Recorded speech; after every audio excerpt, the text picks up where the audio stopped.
মাছে ভাতে বাঙালি বলে কথা, তাই আজকে দুপুরে করছি মলা বা মোরলা মাছের চচ্চড়ি। এর জন্য নিয়ে নিয়েছি পেঁয়াজ, টমেটো, কাঁচামরিচ, বেগুন আর আলু। পেঁয়াজ কুচি করে নিলাম, আলুগুলোকে এই রকম লম্বা লম্বা করে কেটে নিলাম, মানে চচ্চড়িতে যেরকম দেওয়া হয়। আর সেই সাথে কাঁচামরিচ দুফালি করে কেটে নিলাম। একটু ঝাল ঝাল করবো তাই অনেকখানি কাঁচামরিচ নিয়েছি। এরপর বেগুনগুলোকেও এরকম আলুর মতো করেই কেটে নিলাম। আর সবশেষে নিলাম টমেটো। টমেটো হচ্ছে এরকম প্রথমে অর্ধেক কেটে তারপর কুচি কুচি করে নিলাম। ব্যাস হয়ে গেল সব কিছু কাটাকুটি। এখানে মাছগুলো কেটে ধুয়ে পরিষ্কার করে রাখা হয়েছে। আর মাছগুলো কিন্তু বেশ বড় বড়ই ছিল, ভিতরে সামান্য ডিমও ছিল। যাই হোক, সব কিছু একটা প্লেটে নিয়ে নিলাম। এরপর মাছগুলো দিয়ে দিলাম।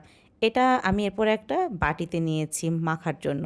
দিয়ে দিলাম হলুদের গুঁড়া, মরিচের গুঁড়া, স্বাদমতো লবণ আর একটুখানি বেশি করে সরিষার তেল। সব কিছু ভালো করে হাতে মাখায় নিতে হবে। এটা মাখানোর উপরেই মাছ রান্নার টেস্ট বেশি আসবে। চুলায় প্যান বসিয়ে দিলাম, দেখলাম প্যানটা গরম হয়েছে কিনা। এরপর আমি মাছগুলো সব প্যানে এভাবে ঢেলে দিলাম।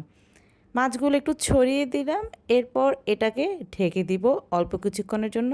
হ্যাঁ, এর মধ্যে আমি একটু জলের ছিটা দিয়ে দিয়েছি। মাঝারি আঁচে 10 মিনিট মাছগুলো ঢেকে দিয়েছিলাম। এরপর এই যে মশলা দিয়ে একটু কষানো হয়ে গেছে।